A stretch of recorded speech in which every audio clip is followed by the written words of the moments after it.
Hello, everyone. We will begin in just one moment.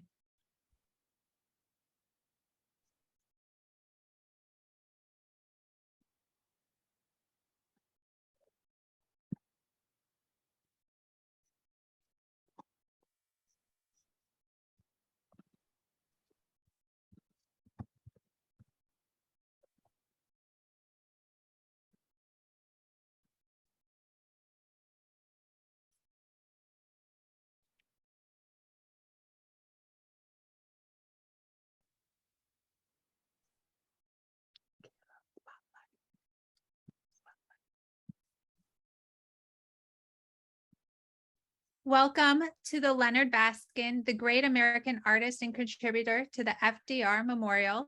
Today's event is hosted by the FDR Memorial Legacy Committee. My name is Kelly Palmer. I am a white female with long blonde curly hair, and I am wearing a lavender jacket.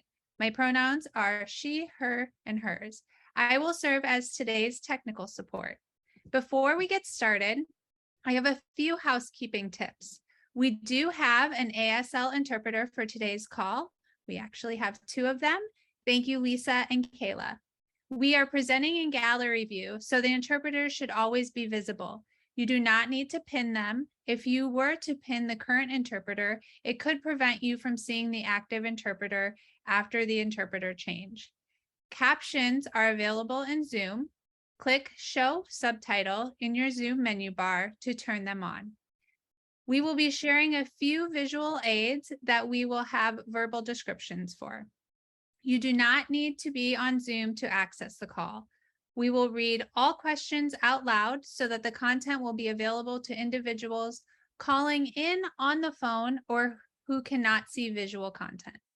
The call is being recorded and will be posted to our website for future use. At the end, we will have a Q&A session for discussion. You can submit your questions in the Q&A tab located at the bottom of your menu bar. You can also press *9 if you are dialing into the call, and it will notify me if you have a question. We ask that you do please reserve this option as an accommodation for people who need it or only on the telephone. Now that we have covered those important points, we can get started with our program. It is my pleasure to introduce Mary Dolan, co-founder and executive director of the FDR Memorial Legacy Committee. Good evening, everyone. My name is Mary Dolan. I'm co-founder and executive director of the FDR Memorial Legacy Committee. I am a white woman with blondish, grayish, shoulder-length hair. I'm wearing a dark blue shirt and a pink scarf. I use the pronouns of she and her. The FDR Memorial Legacy Committee, and we call it FDR Committee for short, was founded in 2019 as a citizen-led organization with the mission to promote education about the FDR Memorial in Washington, D.C., to improve inclusion and accessibility so all visitors can experience the memorial, and to preserve the memorial for future generations. Our organization, the FDR Committee, was born out of the successful disability-led campaign in the 1990s for disability representation at the memorial, and we are committed to sharing the diverse perspectives of the Roosevelt era and that era's legacy today. On behalf of the FDR Memorial Legacy Committee, I want to acknowledge that Washington, D.C., on which the FDR Memorial sits, is the traditional territory of our Indigenous communities. At the FDR Committee, we acknowledge this legacy and find inspiration from this land. I want to thank Richard Michelson and Thaisa Way for joining me in this webinar today. I invite you all to join the FDR Committee listserv to get our newsletter and learn about our events. We'll be putting that link in the chat. For those who are in Washington for this upcoming 3-day weekend, please join us on Monday, October 10th at 1 p.m. at the memorial for a wreath-laying ceremony to mark Eleanor Roosevelt's birthday. Info about that will also be put on the chat. Now I have the pleasure of introducing urban landscape historian, Dr. Thaisa Way. She's the Director of Garden and Landscape Studies at Dumbarton Oaks which is in Washington, D.C. In America today, we are talking more and more about memorials and what goes into them, and also what gets left out. Dr. Wei is a leader in those critical discussions, and we're all thankful to her for her leadership, and we're very pleased to have you with us this evening. Dr. Wei. Thank you so much. I really appreciate the opportunity to join you.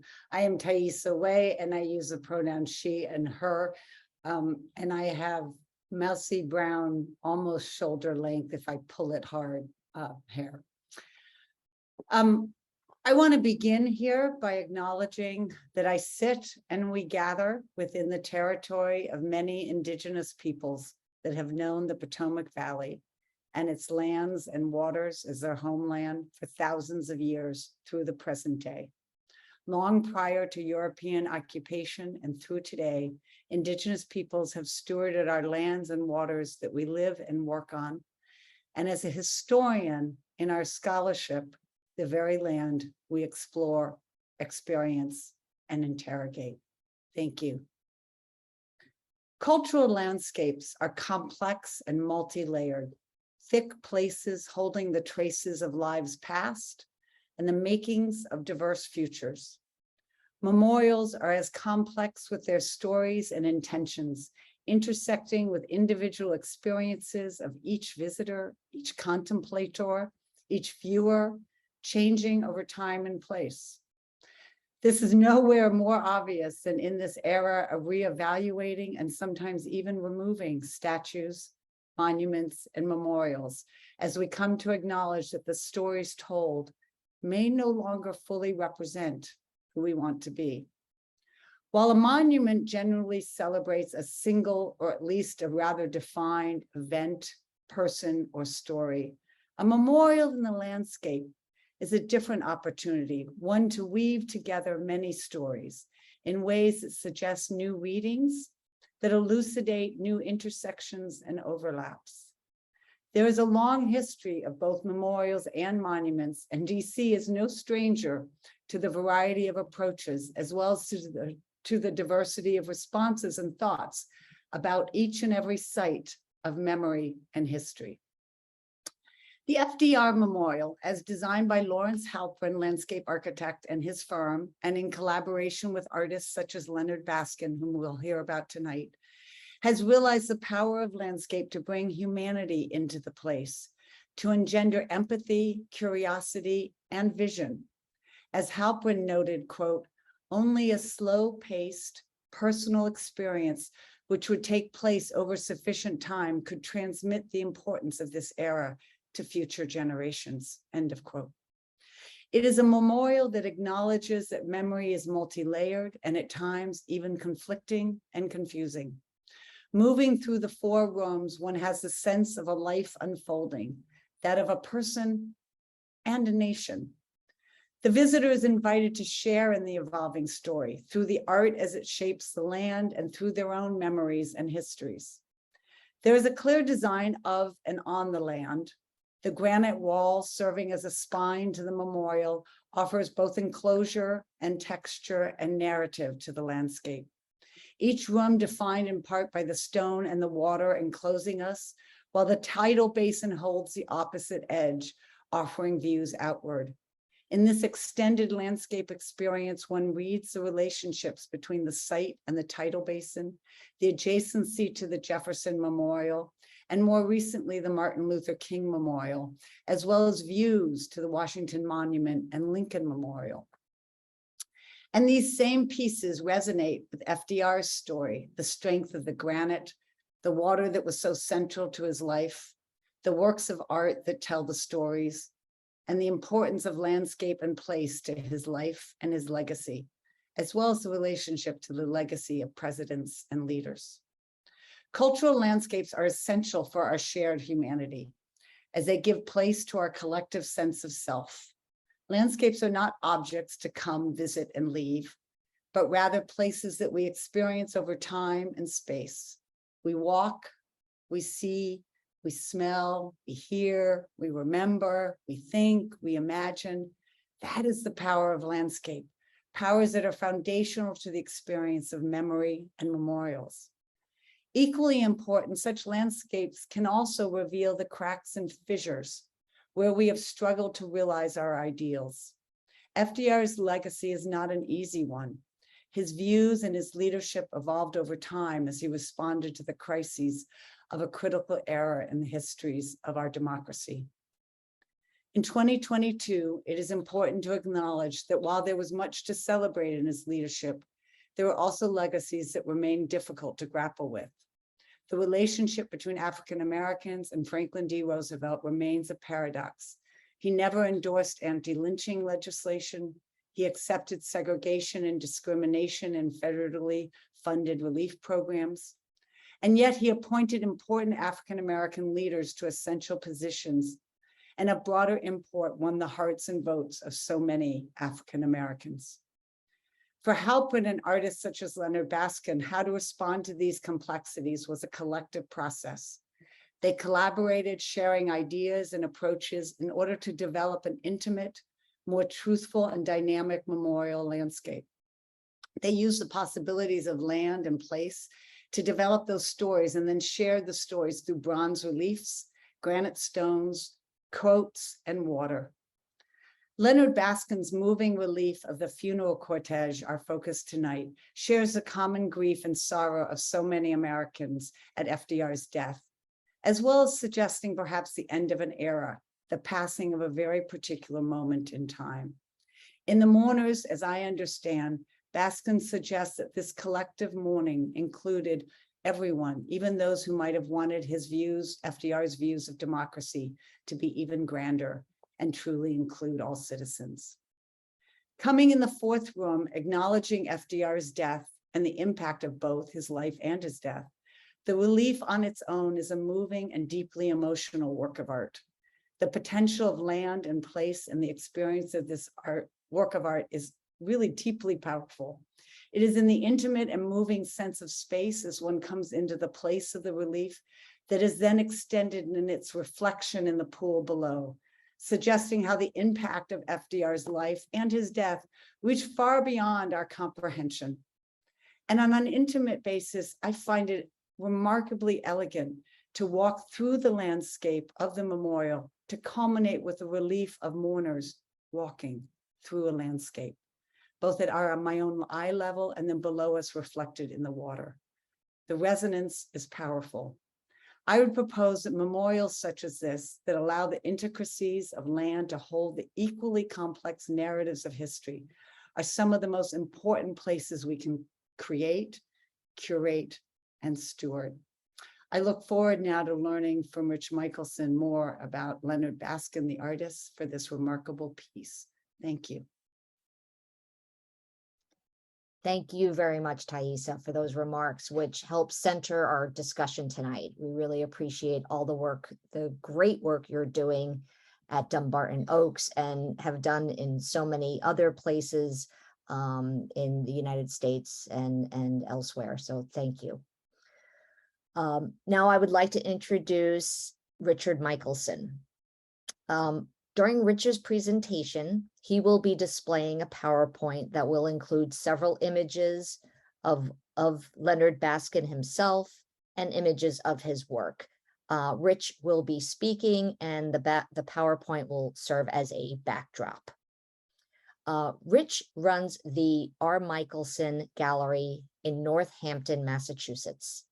He is an award-winning poet, an award-winning children's book author, including books written with Leonard Baskin. Rich also recently added librettist. I have to be careful how I say it because it's a new word for me, librettist, to his ever-growing portfolio. Rich knew Leonard. He was his friend, mentee, and colleague. And Rich, we're thankful for you for taking the time today to be with us, to share your stories and knowledge, and for taking us on a journey of discovery about the great Leonard Baskin. Thank you, Rich. Thank you so much. It's lovely to be able to join you all. I'm going to start off talking a little bit about Leonard Baskin's career, for those who are not familiar with the full breadth of his work. Then I'll speak briefly about how our relationship came to be. He was my mentor and friend. Before I delve into the topic of the FDR Memorial and Baskin's contribution, then I hope we will have time for questions. If the power of the visual could be explicated, we would have little need for the art itself. Nonetheless, I shall rely on the precedent of Leonard Baskin himself, a man of many words, and many of those found in only the thickest dictionaries, to allow myself to encapsulate a creativity which for 5 decades was a dominant voice among the chorus of world artists. Baskin's work is in the permanent collections of most of the world's major museums, the Metropolitan Museum of Art, the National Gallery in Washington, the Vatican. He's been the recipient of numerous awards, including a Guggenheim Scholarship, a Tiffany Fellowship, the medals of both the American Institute of Graphic Arts and the National Institute of Letters. He was a recipient of the Jewish Cultural Achievement Award given by the National Foundation of Jewish Culture. Other recipients include Elie Wiesel, Itzhak Perlman, Philip Roth. So there is a long history of contributions and recognitions for this great artist. But there are at least 6 Leonard Baskins, each with enough achievement for any single lifetime. There is Baskin, the author of more than 20 books, with his searing comments on other important and often overlooked artists. There is Baskin, whose Gehenna Press is the grandfather of fine art bookmaking in this country and the longest running private press that exists. I'm pleased personally to have had the opportunity to collaborate on 2 Gehenna Press books with Leonard Baskin. There's also Baskin, the Caldecott-honored children's book illustrator. Many people are unfamiliar with his many children's books because his work for adults is so prominent. But Leonard loved children. He loved to draw for them. Again, we collaborated, the 2 of us, on 4 different children's books. It was fun. It was a great experience for me to be able to work with him on these books, and something that I will remember for my entire life.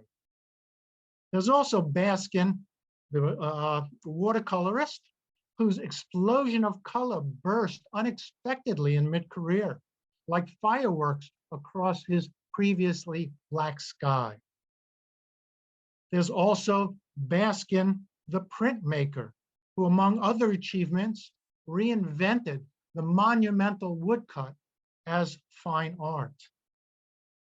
And at the core, there's Baskin, the sculptor, who in the estimation of many, including himself, was the preeminent sculptor of his time.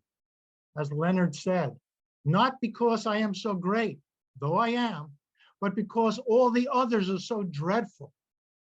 For focus today, I think we're going to touch upon just the last Baskin I mentioned.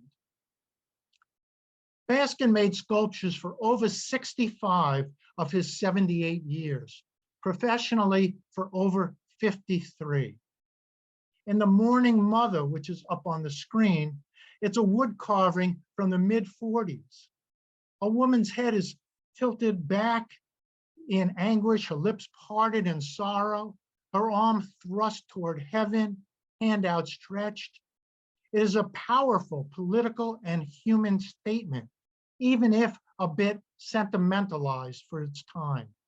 But it already contains classic Baskin iconography, the solitary figure, the direct frontal gaze, and the struggle to understand. In the 1994 Holocaust Memorial sited in Ann Arbor, the same arm stretches towards the same heavens. Now the head is bowed, the face covered, searching inward, creating a tension between the individual and the world inhabited. There is a stillness at the core of this grief, making it even more horrible. The figure is wrapped, the brown folds of the garment giving rhythmic pattern, weight, and bulk. Like a written sonnet, the form controls the passion, enlarging both. very early in his career. Pardon me, Rich, I'm just sorry to interrupt you. You're referencing something and that I know we all would very much like to see. You're talking about a certain slide. So just as a kind reminder, when you can. Thank you very much. Okay.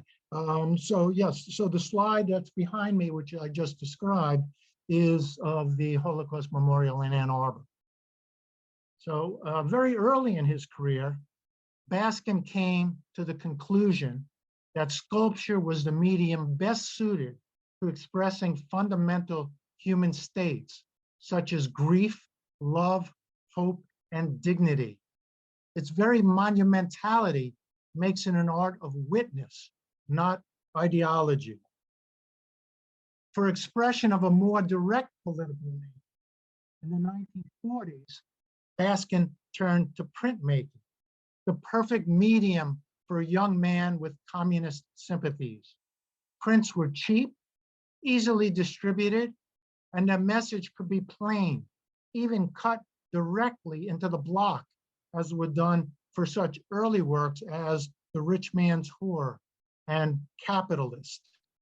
And you see those slides as well with the death, the skeleton, joining the fat capitalist and the rich man's whore. I should note that these works are no longer so cheap. Communist viewpoints often soften with achievement and huge mortgage payments. But with its intricate network of sinewy anatomical lines, delicate and twisted, Baskin found in engraving a way to depict both the inner maelstrom and the outer physicality of the human form at once. In his last series of woodcuts, it is interesting to note that Baskin again mixed text and images in a series of 6-foot woodcuts directly confronting the horror of the Holocaust, with titles such as "At Least Death Loves the Jews" and "I Lie Here Dead While His Godly Name Grows Ever Greater and Ever Holier." We see the direct address of his earliest works mixed with the immense size of his classic woodblocks of the 50s, such as The Man of Peace and The Hanged Man. We also see the jarringly intense colors of the Angels to the Jews in the late 1980s and early 1990s. In Baskin's many lithographs and gouache portraits of the most heroic among us, including the biblical matriarchs and patriarchs, I've got those opposite here, up to his 30-foot long relief, bronze relief of Franklin Delano Roosevelt's funeral procession for the FDR Memorial in Washington, D.C. Baskin focuses on the plain humanity of his subjects, the moment of their greatest connection with the common people. We're going to get back to that moment as it pertains to the funeral cortege and the FDR Memorial in a moment. Mostly, Baskin's work is populated by Jews and Blacks, women, Native Americans, and the marginalized in society are given center stage, one figure at a time, with their weary eyes and massive bodies. Their despair and hope are given emotional weight by Baskin's stylistic devices. His images crowd the actual sheets they are printed on. His hands and eyes are distorted for expressive purposes. Baskin's vision is often a dark one, but it is the brilliance of our fight, our survival against the odds, our attempt at communication and understanding that constitute the glory of humanity and exist always at the core of Baskin's art. Baskin shocks us. He shows us the horror, and yet I submit his pessimistic images are born of his optimism. Baskin sees the glory of life even in death. His faces are often those of survivors, those who can look at the worst life has to offer in the face, those who can acknowledge evil and continue to exist and hope. As Baskin says, our human frame, our gutted mansion, our enveloping sack of beef and ash is yet a glory. Glorious in defining our universal sodality and glorious in defining our uniqueness. The human figure is the image of all. It contains all and it expresses all. Where others find only horror, he can find truth and therefore beauty. Heroic and common, despairing and hopeful, God-defying and steeped in Judaism, Baskin is an artist whose art occupies the moment of contradiction. Baskin's relentless pursuit of his themes has been so encompassing that to call a work Baskin-like conveys an unsentimental confrontation with mortality and the political forces of his time. Which is why in 1978, when the FDR committee was looking for a sculptor to memorialize FDR for the ages, Baskin was one of the 4 sculptors they called. You heard that right, in 1978, 33 years after FDR's death. But even that is not the beginning of this memorial I am here to discuss. So let's dig in and see how your government actually works. In 1946, after World War II ended, Congress approved a resolution to establish a commission to create a memorial. In 1955, the FDR Memorial Commission was established, and the committee consisted of 4 architects, a landscape architect, 2 designers, and they chose 6 acres along the tidal basin between the Lincoln and Jefferson Memorial as the site. In 1960, a competition was held for the design of the memorial, and the firm of Peterson and Tilney won, and the Memorial Commission gave its approval. But the Federal Commission of Fine Arts objected. So in 1960, a competition was held for the design of the memorial. In 1966, 55 architectural firms were invited to submit a design, and this time Marcel Breuer was selected. But once again, the Federal Commission of Fine Arts objected. So in 1972, the FDR Memorial Commission invited the Federal Commission of Fine Arts to participate in the selection process. A pretty smart move. In 1974, 7 architects were invited to submit a design, and landscape architect Lawrence Halpern was chosen to design the memorial. This time, there was no objection. So after 500 rejected designs, we had a winner. Halpern's final design incorporates recreation, the waterway, the park settings, the gardens, forestry, that all help to contextualize Roosevelt's life. But how do you portray a man whose memory cannot be contained in a single sculpture? How do you symbolically celebrate his life? Well, you commission multiple sculptural images within the memorial grounds. The memorial was conceived as a sculptural landscape within granite walls with inscribed quotations by John Benson. The quotations, of course, were FDR, but John Benson sculpted them. And the viewer moves through 4 rooms, each memorializing the 4 terms in office. Stylistic diversity within thematic unity. Halpern contacted artistic experts to give him a list of the most prominent figurative sculptors in the US at the time. The commission chose Neil Estern, Robert Graham, George Siegel, and Leonard Baskin. And yes, I have their picture up on the screen right now. And as you see, they are all older white men. That was the time that we were dealing in, and that who was chosen among a list of, I believe it was about 25 to 30 different sculptors that they had settled on. Work finally started in 1991. So why the delay? Well, in 1978, the memorial was approved under Carter. But in 1981, Reagan decided to cut the funding because he didn't want a Democratic president championed while he was running the country.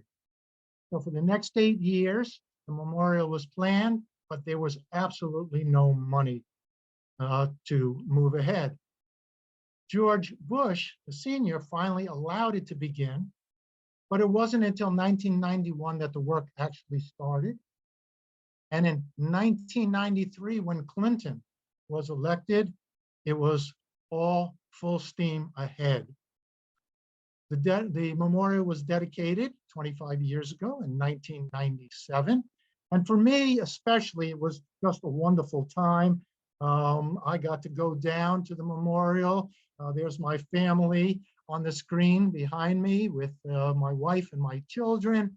Our representative at the time, Richard Neal, brought us to the dining room, the dining room to eat. He is still in DC at the moment. There's Leonard Baskin and myself.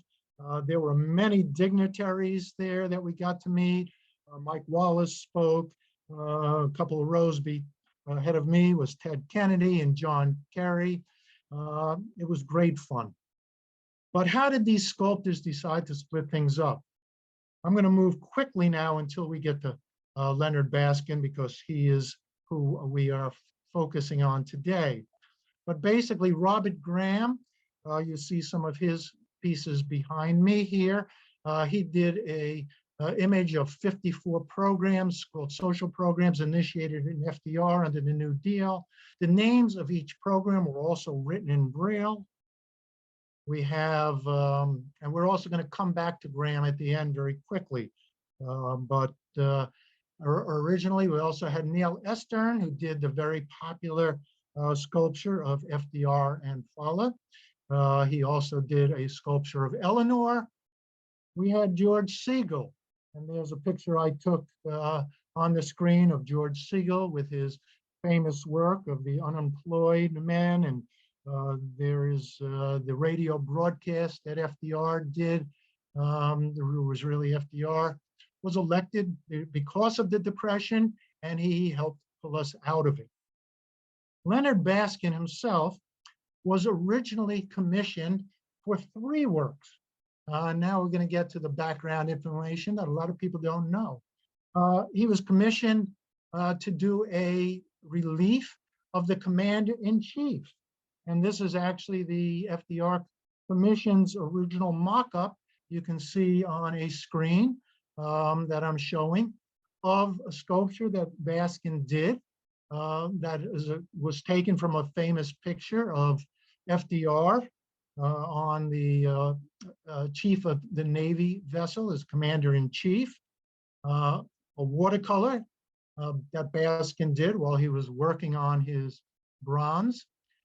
There was also a sculpture of the Day of Infamy speech that FDR gave when the U.S. was entering Pearl Harbor, after Pearl Harbor, when the U.S. was entering the war. And then finally, there was the Funeral Cortege, which we are going to focus on in a moment.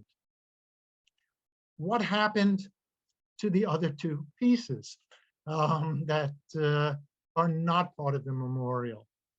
Well, as it happened that Baskin referenced some images of Roosevelt giving his speech. It was a dramatic speech. His veins were popping. It was a matter of life and death and war. This is a watercolor. that we actually have up in the gallery right now for an exhibition we're doing for the 100th anniversary of Baskin's birth. And we have a bunch of the pieces that you're seeing that I'm putting up of the FDR Memorial. The watercolors and the bronzes are in the show. Here you see one of the watercolors we're showing. But the committee who chose Baskin decided that this work looked too, as they said, Baskin-like. They asked him to tone it down. Well, Baskin agreed to redo it as long as they could provide a photo of FDR giving an impassioned speech with his mouth closed and while he was smiling. So those of you who know Leonard Baskin as a person are probably not surprised to hear that. So was it punishment that they also scrapped the naval commander bronze? This I don't know. But we did end up with the famous sculpture, which is really the culmination of the entire memorial, the Funeral Cortege. There you see on the screen Leonard Baskin. That is the day of the dedication where he's standing and enjoying watching his sculpture. And there I am as well, standing in front of it. It was a great day. In the Funeral Cortege, the streets were blocked off and a motorcade followed actually the hearse, which you see. But Leonard Baskin decided, and you'll hear him mention this very shortly, he decided that while the streets were blocked off and people were not allowed to follow the hearse, in his rendition of the cortege, he took down those barriers and allowed people to follow. And he had lots of people following. There you see the ceremonial horse, the watercolor he did. You see some of the people he sculpted following. And among the people following, if you look closely, you will see portraits of James Baldwin, who was a good friend of Leonard Baskin's. You will see portraits of his family members, of Baskin's family members, FDR family members. You will see Sid Kaplan, who was the editor of the Gehenna Press. He invited the general public to follow that hearse and to be part of the procession. I did complain to Leonard at that night that I didn't see myself following that hearse, and he was nice enough when we got home to create a bronze relief just of myself, which I'm very proud to have. I want to talk, before I come back to Baskin, just for a moment. Where is the wheelchair? That's a question a lot of people ask. It deserves more time than I'm going to give it, but as it doesn't really affect Baskin's contribution, it's better left, I think, for another lecture. But I do have a slide up of the final sculpture there. It was not really an oversight. It was a contested decision. Even when I was at the when I was at the dedication of the memorial, I have to say there were folks out there picketing and handing out flyers, complaining that there was no depiction of FDR in a wheelchair. As most people now know, FDR was diagnosed with polio at the age of 39, and he had limited use of his legs. He used a wheelchair throughout his presidency. It was an open secret, certainly within the administration. Yet the fear was that the public would not think him strong enough to lead with this more general knowledge. And FDR took great pains to not be photographed in his wheelchair or using crutches. There are very, very few, I think only 3 or 4 photographs that we have of him in a wheelchair. He went to great pains to hide his disability. So when the commission was deciding what to do and how to memorialize him, there was a discussion. Do you memorialize a person who did not want to be depicted in a wheelchair, in a wheelchair? Or was this disrespectful to his memory to then show him as he did not want to be seen? But of course, there was another side to that. This is a memorial not necessarily for FDR, but for the country itself and for future generations. Depicting the great leader with a disability is empowering to everyone with a disability. And this, I believe, is how society moves ahead. I'll put in a little side here, not by people like Donald Trump, who made fun of a reporter's disability, which I thought right then and there would sink his run. But I'm not here to talk about that either. And don't get me started, please.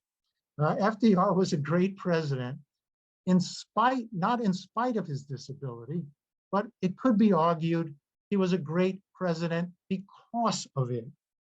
As Eleanor Roosevelt herself said, Franklin's illness gave him strength and courage he had not had before. He had to think out the fundamentals of living and learn the greatest of all lessons, infinite patience and never-ending persistence. So in 1997, Robert Graham, one of the original sculptors, was tasked to create the bronze, which is on the screen now, and which greets you on the way into the memorial.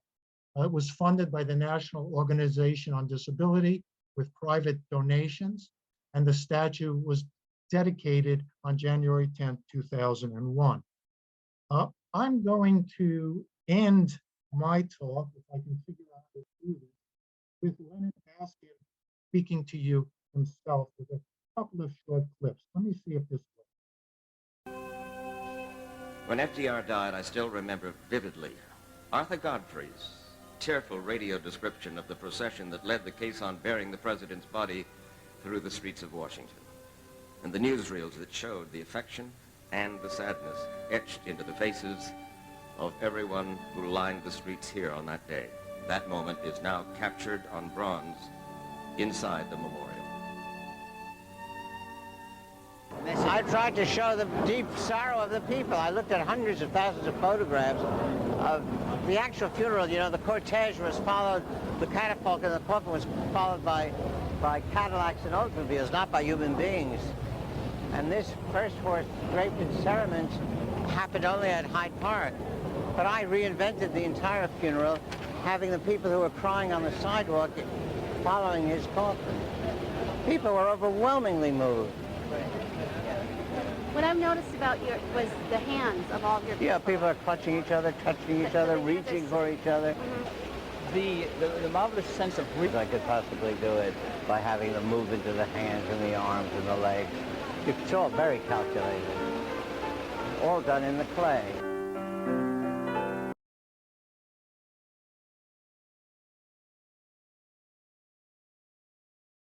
And finally, one more minute from the man himself. Which have been two of the stupidest world wars the world has ever seen. It's a century of the Holocaust in which 6 million people were destroyed willfully. And just think of the wars around the world right now. Think of Africa. Think of Bosnia. Think of Algeria. Think of what's going on in what was the Soviet Union. It's such a happy time we're living in. What should I do? Still lives of grapes and mussels? No. And that is, I thank you for listening. Let me see if I get my screen off here. Go further. Thank you very much. Great. Thank you so much, Rich. That was an incredible education and journey. What an incredible experience you've had to spend time with someone who's made such an impact on the collective memory of our country. Thank you for sharing that with us. And I want to ask Dr. Wei to lead off with a question. Sure. First, I have to say thank you, Rich. You I've been to that memorial more times than I can count, and you've added another layer of richness to those stories. So I really appreciate that. I want to talk to you as in reference to an earlier conversation, your comment about the various mourners that are behind on this cortege. And it seems like a beautiful moment where Baskin is really extending FDR's legacy to suggest something maybe even greater than FDR imagined. And I just wondered whether I'm reading into it or whether you think that Baskin thought he was doing what FDR would have wanted, or was he in fact suggesting something, you know, even greater and more inclusive than maybe FDR would have? Well, I think if I can, let me see if I can pull this up. Baskin did say that that FDR was the only president he voted for in his lifetime who won the election, and that he was far and away the greatest president of his lifetime. And he said it would be ages before we would see the likes of the man like that again. So, you know, so Leonard, who was very, very politically active throughout his life, the whole family, the whole Baskin family is politically active. His wife, Lisa, ran for office and was always on the forefront of various campaigns. The children are all, I would say, to the left of left wing in general, and Leonard was as well. He was friends with many, you know, as you know, he was very good friends with James Baldwin. We already mentioned that. You know, Jesse Jackson, he did a campaign poster for him. So Leonard, at the show that we have up right now in our gallery, which you see behind me, is called Baskin and Politics. You know, so Leonard was involved. He certainly didn't agree, I'm sure, with every policy of FDR, you know, but I think that he did feel he was a great president. And also, I think the work he did was both, as you say, to memorialize FDR, but also the eye was on the greater country. He was always championed the common man, as it were, or man and woman, I should say, and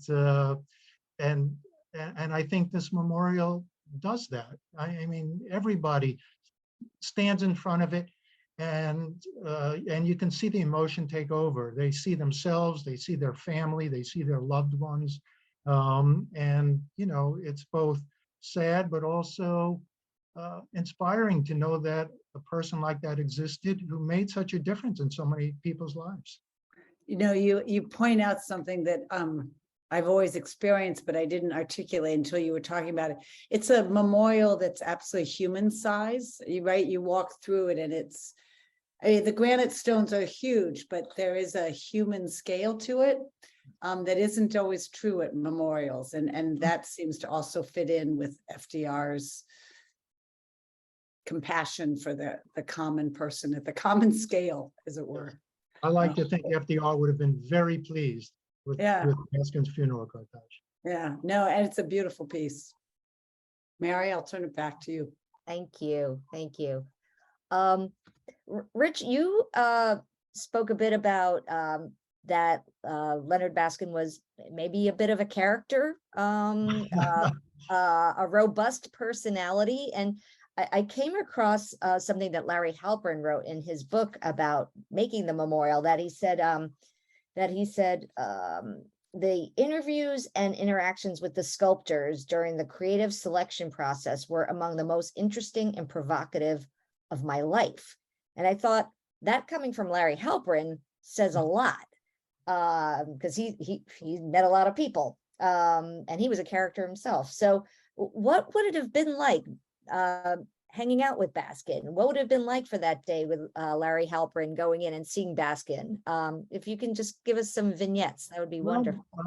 Baskin was not the easiest person to get along with.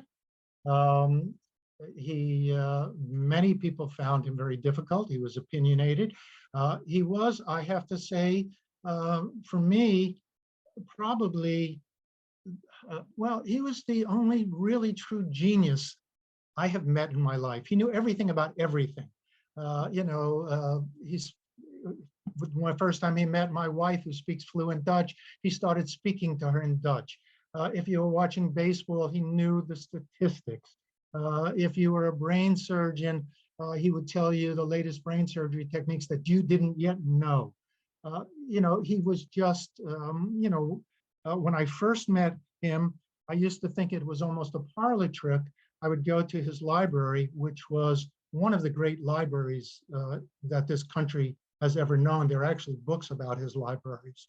And he would say to me things like, Michelson, to prove a point, go to the sixth shelf, fourth book in, and turn to page 490, and you will see what I'm talking about. And I used to say to myself, how did he get the conversation around to that particular book? But over time, I realized that it was not a trick. He read prodigiously, he remembered things, he knew things. But a conversation with Baskin could be a verbal joust to the end. It was not easy. You tried to keep up with him as best you could, knowing you were going to lose. So for a lot of people, he could be very dismissive. If you said, "Oh, Mr. Baskin, I love your work," he wasn't interested in that. He wasn't interested in fawning. If you wanted to talk about it in an intelligent way and say why you liked it or what it meant to you or what didn't work, then it was a great conversation. He was not one for small talk. On the other hand, I have to say that nobody was, he loved children, he loved to play with children, partly because they said what they thought. They didn't couch it in social niceties. If he thought you were serious, he could be a great friend. To me, he was a wonderful friend and mentor. He always, he was there for his friends. He was lovely, but he could also be he could be very difficult because he said what he thought. He was honest, we might say, to a fault. So if you asked him what he thought about something, he would tell you. Your feelings be damned. So I'm sure he and Lawrence Halpern had some interesting conversations. I'm sure they did, because you could take much of that description and apply it to Halpern as well, who was known once for dumping somebody's table instead of making a point. On that point, I'm curious, we talk about it as Baskin's work at here. Did he mentor younger sculptors? Were there others that were working with him in his studio, or was he somebody who really worked the whole process out on his own? No, he certainly had. If he thought you were a serious artist and a good artist, he would take you under his wing. He taught both at Smith College and Hampshire College. If you were wanting to live the life of an artist, you thought you were an artist without putting in the work, you would be dismissed. But if you were willing to learn how to draw, and if you were willing to put in the time, he was the hardest working man that I knew. He would get up every day, all day, and work till late at night on his sculpture, his drawings, his paintings, and he would do it the next day again, and the next day again. No holidays, this and that. But he mentored many people. The artist Barry Mosher, who many people know, came to this area and studied with Baskin. Stephen Hannock, a wonderful painter. Michael Kutch, an artist who we also show in the gallery, along with Mosher, was a student of Baskin's. Many, Zachary Ehrenreich, I'm going to leave a few out now. Mark Weiss, there were a number of artists that he was very generous too. That's actually, that's really nice to hear. I have one more question, and I know we're getting down and others should chime in if they have questions. But I'm actually curious where you thought Baskin saw this funeral cortege in his whole sort of portfolio in his life. You know, I think of it as a brilliant piece in there, but it's probably because I know that better than any of his others. Did he see it as a? Well, he saw it as a brilliant piece. Yeah, but in his longer, he saw most of his work as brilliant pieces. fair enough. I have to say, but yes, no, certainly it was something he was proud to have done. You know, he gave it his all. He worked on it. He knew it was an important piece, and he knew it was an important public piece. And I think he was very proud of it. Yeah, yeah. Did he ever say anything to you about the rest of the memorial and the setting of his piece? Because I think that's just, I mentioned to you, I think that's also beautiful and brilliant. Yeah, you know, he did. In fact, he was more generous to that memorial than he often is. And as far as the memorial as a whole, walking through. It was often disparaging. He could be of other works. You know, he was not a fan of most op art, pop art, abstract art, whatever he saw as the flavor of the day, as it were. But I don't recall him. I don't recall him saying anything negative about the memorial itself. And as we were walking through it, he was quite impressed, as I recall, of the grandeur of it and the scope of it and the size of it. Yeah, it really is. I think it's a remarkable memorial for all of those reasons. And his Yes, I really encourage everyone to go and see it. I encourage everyone to go to the FDR Memorial Legacy site. Maybe Mary, you'll put that up. And see what's going on. And, you know, it's an important part of this country's history. Certainly in today's political climate, we have a lot to learn from FDR and from, that history. I wish people spent more time learning about that history, because I think it could be quite relevant to today's time. Okay, I have to say, Mary, I know we're at an end, but it warms my cockles of my heart to hear someone push for history. So thank you. Oh, definitely. Well, And Baskin was a great historian. He really did know both the country's history, the history of art, and his work is all based on the history of, and that's why he's written so much about his artists who have come before him. You know, he was not, during his lifetime, he was generally not the in artist of the day, say, or the favorite, but he certainly respected the history of art and knew whose shoulders he was standing on. Well, I think what you have shared today also, Rich, and Thais's framing, you know, helps us who are in the field of education and outreach, making sure that new generations, when they go through the memorial, that they understand who is in that funeral cortege and why. That story really excites me, to be able to make the linkage between Leonard Baskin and why did he put in James Baldwin, and who is James Baldwin, and why him, and what did that really mean? And that really excites me for thinking about firing up young folks when they're coming through, and generating new threads and new underrepresented stories to the memorial. I think So there is a link on your site to our site, and if people go there, I should say, you will see some other portraits. If you go to Baskin's site in our current show, you'll see some other portraits he did of Baldwin. And he actually did a book, a fine press book, and a press of Baldwin's unpublished poetry, which was at the end of Baldwin's life, unfortunately. And we ended up with some portraits of Baldwin. It ended up being a memorial volume. Thanks for sharing that. All right, Kelly. Wonderful. Well, thank you both, Rich and Thaisa. This has been such a great event, and we're so excited to have you today. On behalf of the FDR Memorial Legacy Committee, we thank you for participating in today's discussion. There will be a short survey following the end of this webinar, and we ask that you please fill it out.